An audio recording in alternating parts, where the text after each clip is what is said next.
Party delegation का क्या मतलब होता है धर्मेंद्र जी, कि सभी पार्टी, इंडिविजुअल नहीं, सभी पार्टी अपना अपना मत व्यक्त करे, वो व्यक्त रिटन फॉर्मेट में कंसल्टेटिव प्रोसेस के थ्रू सामने आता है। अगर प्रधानमंत्री जी प्रतिक्रिया नहीं दे तो आप कहिए राकेश जी का ज्ञान वर्धन हो गया, यानी कि पार्टी अपना कंसर्न जमा कर देगी, किसी के पार्टी के राष्ट्रीय अध्यक्ष का जाना जरूरी नहीं है। हो गया, श्रीवास्तव की बात पूरी होने दीजिए प्लीज। जवाब नहीं आता, मैं आपके हिसाब से जवाब नहीं दूंगी। एक संसदीय प्रोसेस है, प्रणाली है, उसके तहत कंसल्टेटिव डिसेंट नाम की भी एक चीज होती है। आप लोग एकजुट होइए ना। वेस्ट एशिया पे आपको लगता है, वेस्ट एशिया क्राइसिस पे आपका कोई अलग मत है भारत सरकार से, पुरजोर तरीके से लिखिए। मैं तो फिर से कह रही हूं, आप लोग ओपिनियन एडिटोरियल लिखिए। अगर आपकी सरकार भी नहीं सुन रही है तो आप लिखो ना, ट्विटर पे लंबा पोस्ट डालो 1000 शब्द का, कि हमारा ये समाजवादी पार्टी का ये पोजीशन है वेस्ट एशिया क्राइसिस पे। आपको क्यों मुंह देखना है प्रधानमंत्री का, क्यों मुंह देखना है हमारे विदेश मंत्री का? हो सकता है हमारे जैसे लोग आपके समर्थन में आ जाए, लेकिन प्रॉब्लम ये नहीं है। प्रॉब्लम ये है कि आप लोग डेमोक्रेटिक लोकतांत्रिक तरीकों को गैर लोकतांत्रिक तरीके से ध्वस्त करना चाहते हैं और फिर कहना चाहते हैं कि देश में लोकतंत्र नहीं है।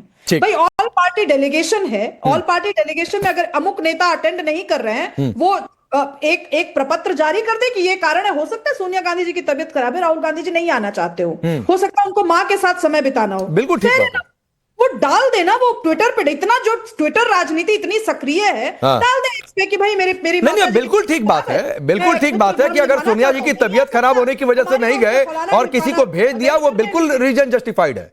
लेकिन इतना तो चंद्रमोहन जी को भी नहीं अपडेट है कि यही वजह हो सकती है क्या?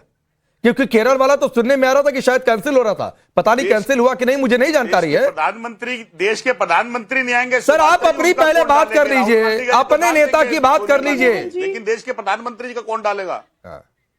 हाँ बोलिए शुभ्रास्ता जल्दी। अरे जो चीज हमारे लिए, एक मिनट चंद्रमोहन जी हो गया, शुभ्रास्ता अपनी बात पूरी करिए, फिर मैं निमान के पास जा रहा हूं। मैं इस कंट्रोवर्सी का और छोर मुझे समझ ही नहीं आ रहा। ऑल पार्टी डेलीगेशन का मतलब होता है भारतीय जनता पार्टी से एक रिप्रेजेंटेशन भी अगर होता है, जो सशक्त रिप्रेजेंटेशन होता है, माना जाएगा कि मोदी जी का मत वही है। चंद्रमोहन शर्मा की पार्टी से चंद्रमोहन शर्मा ही जी अगर बैठ जाए उस ऑल पार्टी डेलीगेशन में, मत आए राहुल गांधी जी, माना जाएगा कि चंद्रमोहन शर्मा का मत राहुल गांधी जी का मत है। पर आपकी पार्टी में ये कुव्वत है आप में कि नहीं, वो मैं कैसे कह सकती हूँ टेलीविजन पे बैठकर? ठीक है, धर्मेंद्र यादव जी नहीं अगर बैठे वहां, समाजवादी पार्टी से डिंपल यादव जी बैठ जाए, उनका मत होगा जो कि नहीं ठीक है, समाजवादी पार्टी से भी धर्मेंद्र यादव और जावेद अली वहां पर पहुंचे हुए हैं, दो नेता वहां पर पहुंचे हुए हैं। एक मिनट, निमान ने नहीं बोला अभी तक, प्लीज सर, 18 मिनट हो गया, निमान ने नहीं बोला है। निमान शर्मा, तो क्या कोई चला जाए, क्या बड़े नेताओं की मौजूदगी होती इस बैठक में, तो क्या आपको नहीं लगता है कि इस बैठक का वजन शायद ज्यादा पड़ता, शायद ज्यादा गंभीरता होती? ये आम लोग इस तरीके से चर्चा कर रहे हैं। नहीं देखिए सर, बहुत बड़ा क्राइसिस है। 100 से ज्यादा देश जो है वो इस क्राइसिस से ध्वस्त हैं इस समय, जिनके पास ऑयल इंपोर्ट नहीं है। हमारा देश भी 80% से ज्यादा इंपोर्ट्स पे डिपेंडेंट है। जब इतना बड़ा क्राइसिस है, लोग लाइनों में लगे हैं, एलपीजी मिल नहीं रहा, पेट्रोल के पीछे जो है वो लाइनों में लगे हैं, तो इतने सीरियस क्राइसिस में जब आप आगे देख रहे हैं और प्रधानमंत्री जी ने कहा है कि कोविड जैसी सिचुएशन के लिए भी हमें तैयार रहना चाहिए, तो ऐसी सिचुएशन में अगर एक मीटिंग में देश के जो एक टॉप मोस्ट लीडर प्रधानमंत्री जी हैं और दूसरे एलओपी हैं, अगर दोनों ही नहीं होंगे तो क्या फायदा इस मीटिंग का? तो खाना पूर्ति हो रही है देश की जनता के सामने। आप ये लगा लीजिए, अगर अभी प्रधानमंत्री जी ने सारे अफसरों की मीटिंग करी थी, जिसमें एनएसए भी थे, जिसमें और अफसर भी थे, अगर उस मीटिंग में भी प्रधानमंत्री जी ना होते तो उस मीटिंग का क्या फायदा था?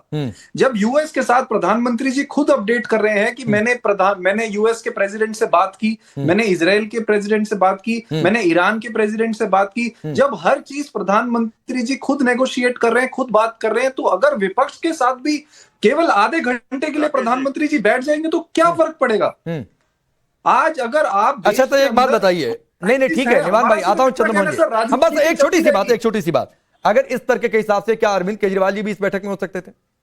बिल्कुल सर, अगर बुलाएंगे, अगर अरविंद केजरीवाल जी पार्लियामेंट्री उसमें एलिजिबल होते उस मीटिंग के लिए तो जरूर जाते सर। नहीं, क्या ऑल पार्टी डेलीगेशन में सांसद ही सिर्फ जाते हैं? सर हमारी तरफ से जो लीडर ऑफ हमारी पार्टी, नहीं मैं तो पूछ रहा हूं सर, मुझे नहीं जानकारी है, ऑल पार्टी मीटिंग में क्या सिर्फ सांसद ही जाते हैं या फिर सिर्फ संसदीय दल वाले नेताओं को बुलाया गया?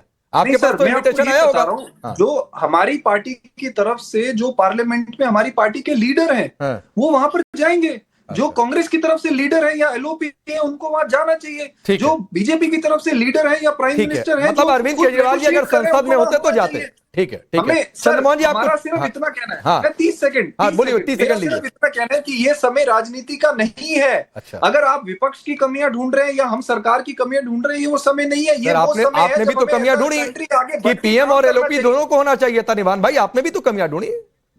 बिल्कुल, आपने शिवरास्ता वाली लाइन तो नहीं ली कि किसी भी पार्टी से कोई आ जाए, एक चर्चा हो जा रही है। बहुत बढ़िया बात है सर। पीएम और एलओपी के बिना इस पार्टी मीटिंग का तो फिर आप भी कमियां खोज रहे हैं, तो ये भी सियासत है। चंद्रमोहन जी 30 सेकंड आप कुछ इशारा कर रहे थे। देखिए राकेश भाई, मैं फोटो में जरूर होना चाहिए, कैमरा मेरी तरफ होना चाहिए, किसी भी लीड का शकल मेरी तरफ होना चाहिए, तो फिर देश के प्रधानमंत्री को इस मीटिंग में क्यों नहीं होना चाहिए?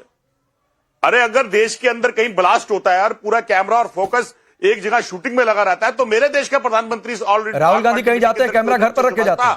ये आपका दम क्यों नहीं है पूछने के लिए? ये सवाल मेरा भी अधिकार है, ये आपका भी अधिकार है। जो पब्लिक फिगर है, कोई भी बड़ा नेता है, वो कहीं भी जाएगा, चाहे वो प्रधानमंत्री हो, देश के विपक्ष के नेता हो, कोई भी हो, वहां पर कैमरा जाएगा सर।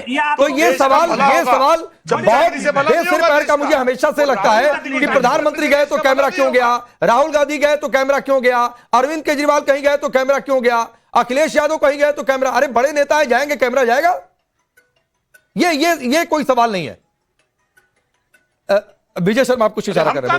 फिर वही बात अभी अगर पूरा राकेश जी ये कहे, राकेश जी यहां देखने वाली बात यह कि देश के सामने, संसद के सामने आके प्रधानमंत्री लोकसभा राज्यसभा में अपनी बात रखते हैं, वो इनको दिखाई नहीं देती। वहां इनके सांसद, राज्यसभा सांसद सारे मौजूद होते हैं, और सरकार की तरफ से और पार्टी की तरफ से सबसे वरिष्ठ राजनाथ सिंह, अमित शाह जी, जेपी नड्डा जी, जो पार्टी के भी अध्यक्ष रहे हैं, वो पक्ष रखने के लिए तैयार बैठे हैं। सरकार की तरफ से, विभाग की तरफ से मिश्री जी वहां अपना पक्ष रखेंगे, बताएंगे। तो फिर उनकी पार्टी की ओर से भी विजय जी, उनकी पार्टी की ओर से भी मुकुल वासनिक के पक्ष रखेंगे। फिर राहुल गांधी नॉन सीरियस से कहने की क्या जरूरत है? नहीं, राहुल गांधी के आप ट्रैक रिकॉर्ड देख लीजिए ना, क्या तो ये संसद की हाजिरी थोड़ी नहीं लग रही है। तो पार्टी की तरफ से अगर इतने सारे मंत्री बैठे हैं, सरकार की तरफ से क्या कर रहे हैं? राकेश जी, मेरा वही बुनियादी सवाल दोबारा से है, इतने बड़े संकट में अगर देश के प्रधानमंत्री के पास 20 या 30 मिनट का समय नहीं है, अगर प्रधानमंत्री के पास ऑपरेशन सिंदूर जैसे मुद्दे पे ऑल पार्टी मीटिंग में आने का 10 मिनट का समय धर्मेंद्र जी, ये तो भारतीय जनता पार्टी को बताना पड़ेगा कि देश के प्रधानमंत्री देश के गंभीर मुद्दों के लिए कितने सीरियस की बात आ रही है। एक सवाल छूट गया शिवराज साहब, वो सवाल मैं आपसे कर लेता हूं क्योंकि समय अलाउ नहीं कर रहा है कि उस पर अलग सिरे से डिबेट करो। एक मिनट रुक जाइए, ये नॉन सीरियस, एक मिनट रुक जाइए सर, ये नॉन सीरियस वाली बातचीत और इस मुश्किल माहौल में भी क्यों सियासत की बात हो रही है कि कल तक ये कहा जा रहा था कि पाकिस्तान तो बड़ा शांति दूत है। अभी ईरान के जो एम्बेसडर पाकिस्तान में वही कह रहे हैं कि कोई डायरेक्ट या इनडायरेक्ट बातचीत नहीं चल रही है अमेरिका के साथ, उनका ये स्टेटमेंट है। उधर ईरान ने पाकिस्तान का एक जहाज वापस दे दिया, हटो भागो यहां से जाओ। तो गंभीरता तो किसी में नहीं है फिर। नहीं तो बाकी देशों शुभ रास्ता से सवाल था प्लीज। देखिए राकेश जी, कौन से देश किसको क्या बोल रहे हैं, इससे भारत की विदेश नीति तय नहीं होगी।